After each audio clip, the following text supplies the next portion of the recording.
The seventh day, God rests. 1. Thus, the heavens and the earth were finished, and all the host of them. 2. And on the seventh day, God finished his work that he had done, and he rested on the seventh day from all his work that he had done. 3. So God blessed the seventh day and made it holy, because on it God rested from all his work that he had done in creation. The creation of man and woman. 4. These are the generations of the heavens and the earth when they were created, in the day that the Lord God made the earth and the heavens. 5. When no bush of the field was yet in the land, and no small plant of the field had yet sprung up. For the Lord God had not caused it to rain on the land, and there was no man to work the ground. 6. And a mist was going up from the land and was watering the whole face of the ground. 7. Then the Lord God formed the man of dust from the ground and breathed into his nostrils the breath of life, and the man became a living creature. 8. And the Lord God planted a garden in Eden, in the east, and there he put the man whom he had formed. 9. And out of the ground the Lord God made to spring up every tree that is pleasant to the sight and good for food. The tree of life was in the midst of the garden, and the tree of the knowledge of good and evil. 10. A river flowed out of Eden to water the garden, and there it divided and became 4 rivers. 11. The name of the first is the Pishon. It is the one that flowed around the whole land of Havilah, where there is gold. 12. And the gold of that land is good. Bdellium and onyx stone are there.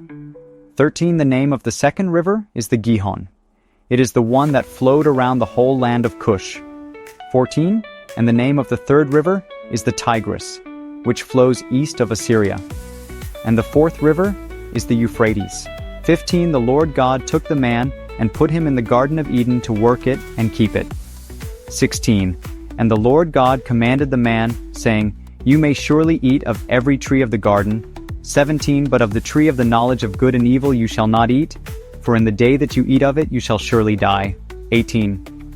Then the Lord God said, It is not good that the man should be alone. I will make him a helper fit for him. 19.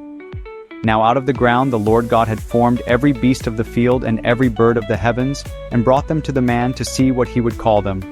And whatever the man called every living creature, that was its name. 20.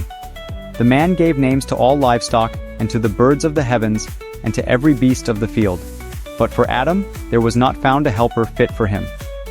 21. So the Lord God caused a deep sleep to fall upon the man, and while he slept took one of his ribs and closed up its place with flesh. 22. And the rib that the Lord God had taken from the man he made into a woman, and brought her to the man. 23. Then the man said, This at last is bone of my bones and flesh of my flesh. She shall be called woman, because she was taken out of man. 24. Therefore a man shall leave his father and his mother and hold fast to his wife, and they shall become one flesh. 25. And the man and his wife were both naked and were not ashamed.